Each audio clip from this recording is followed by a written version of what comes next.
You know, I'm pretty good at recreating a vintage effect, and this was pretty easy, so let me show you how I did it. Firstly, I chose what inspired me, and I think for me this year, I wanted to go with a more green look of film. There's a variation as well that's a little more warm tone, so think more red, or even sort of magenta, purple, but green spoke to me. Maybe I'll do purple next year.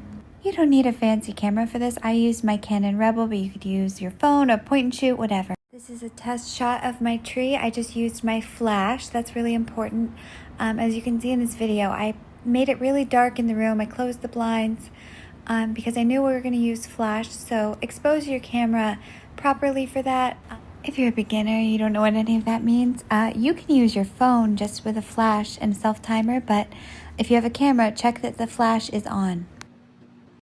Have a little giggle at my completely off the mark iPhone samples I took. I wanted to see if I could just do it with my phone. It would have been okay. Camera was better, but there you go. And this is what it looks like straight off the camera.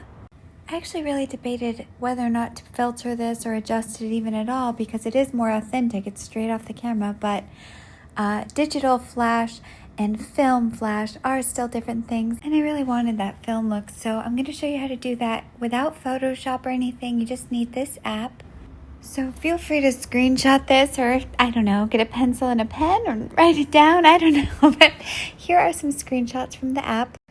Now, of course, whatever you started with, whatever your camera settings were, whatever your lighting was, it's going to make a big difference, but this is just the formula, or I guess you could call it the recipe that worked for me given what I was starting with. So take it with a grain of salt. Here's before and after.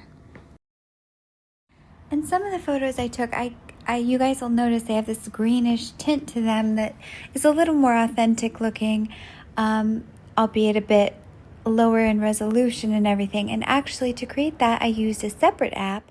Now the key here was I took the photos that I had already just finished editing, so not the raw off the camera ones, but the ones that you just did that whole thing to. And you're going to import those into the Dazz Cam app. Under the selected camera, you just pick your photo, hit OK, and then you check, and there it is. It's all finished, and it gives you that authentic look. Super easy.